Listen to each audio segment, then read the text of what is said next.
I'll let y'all in a minute.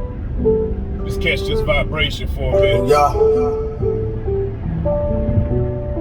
He gave us everything. That land Jerusalem is ours. We some kings and queens. We did so great, we lost our power. We lost everything. I'm talking everything. We disobeyed, we go in slavery. Slavery. God put us in slavery. Slavery. God put us in slavery. Like, don't play with me. God put us in slavery. Slavery. It's ain't our land, that's why we catching all this hell, all this hell. We keep on saying you think that you win and we never prevail. We made an oath right to the flower. Can't you tell? Can't you tell? Hey, look around and still feel like we in the cell. Look at these curses.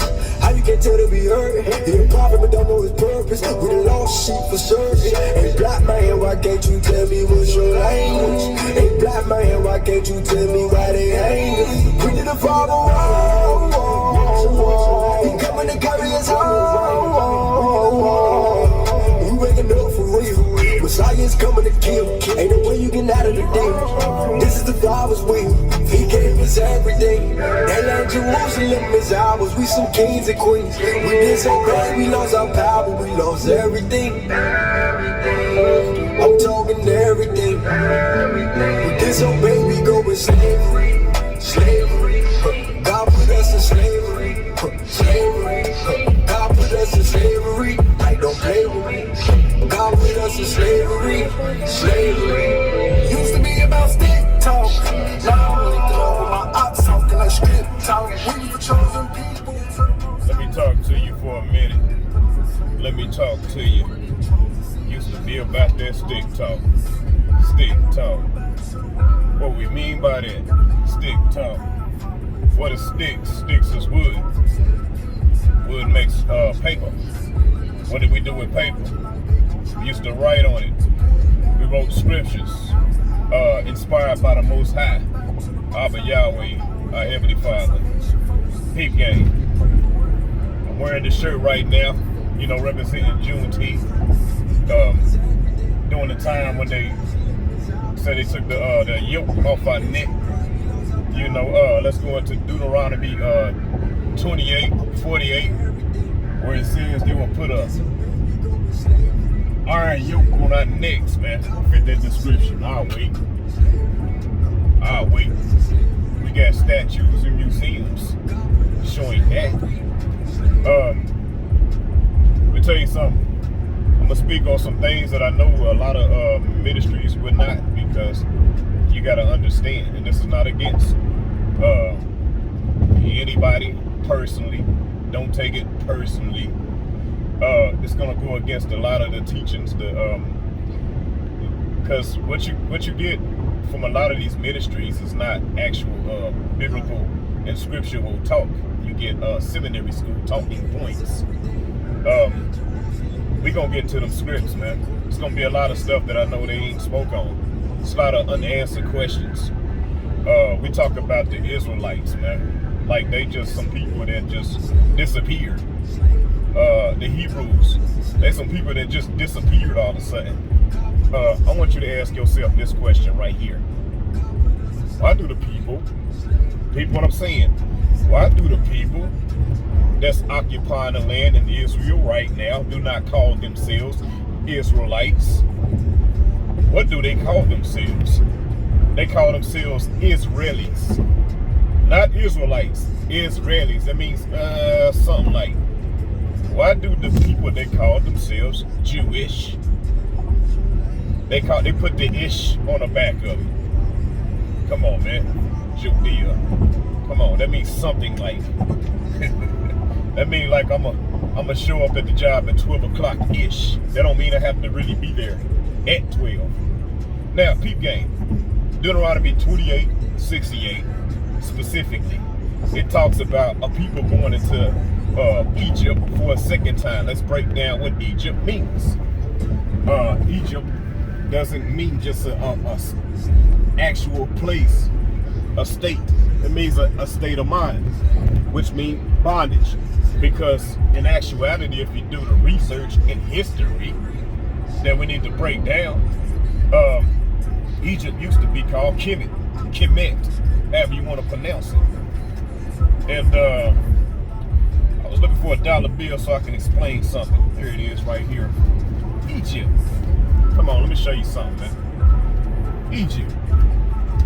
For a second time. Now we know that the Israelites, the Hebrews, was in bondage over there in the foreign land, in the same countries, which it wasn't called the Middle East then, it was just Africa.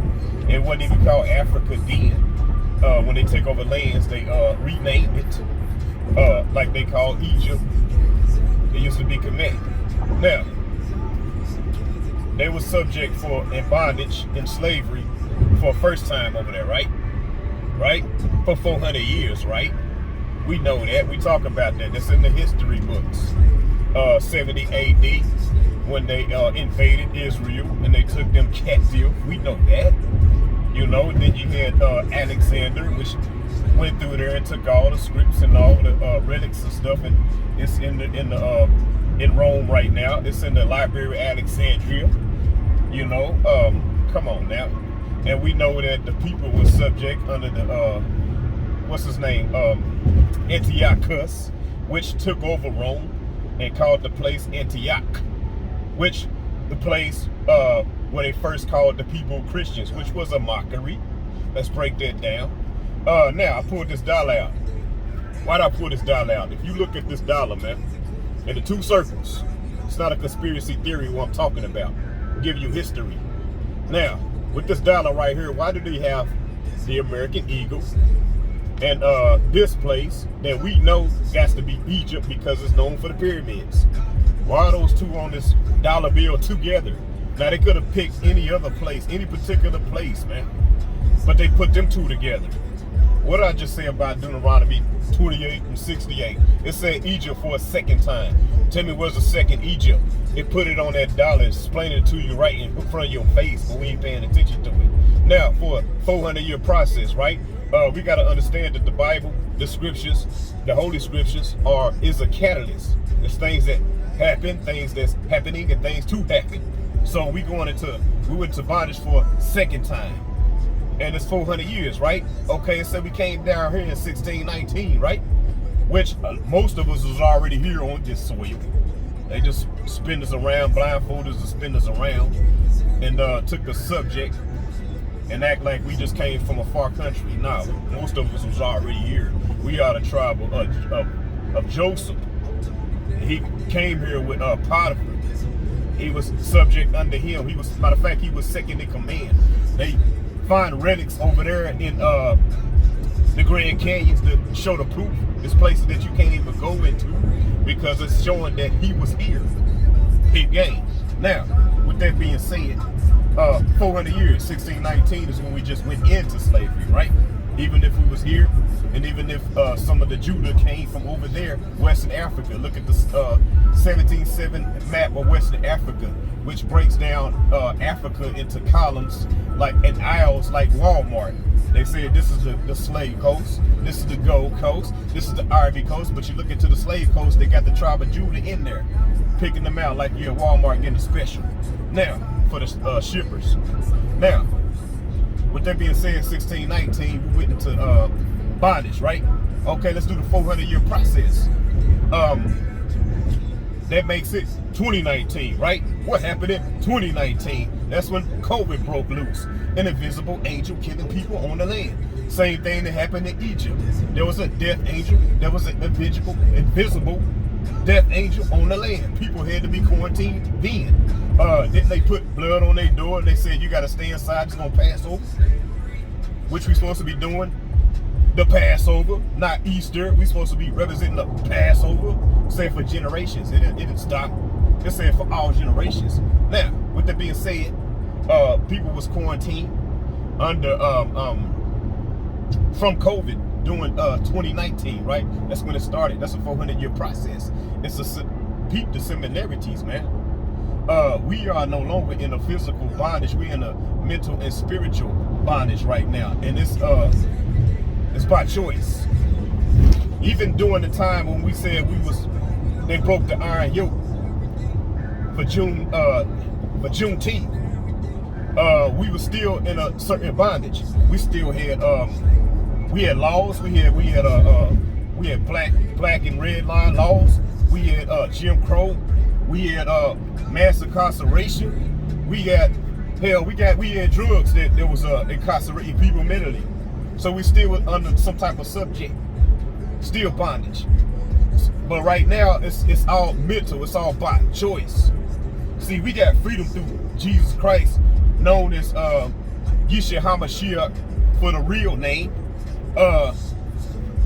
We got freedom through him, through the Spirit. We no longer have to be subject to anything of the world. He said he gave us power to tread over serpents. See, what they doing with hiding our identity, hijacking our identity and giving to other people is so we won't see prophecy on the land. See, when you see certain things happen to certain people, you will know that it's a certain time and things are supposed to come. So they're trying to prolong it. I mean, we ain't got to beg for no, what they call it, reparations. If you read Isaiah 60, man, them reparations are small time. You ain't got to beg for it. They're going to be begging to give you the reparations because Abba Yahweh, Yeshua HaMashiach is going to put a whipping on this land so bad. They're going to be begging to give you reconciliation, to bring you what they owe you. Recompense. Read that chapter. It's a beautiful chapter. Isaiah 60, you ain't got to worry about nothing. You ain't got to beg for nothing. See, the only thing we need to worry about right now is making sure we got a purified heart.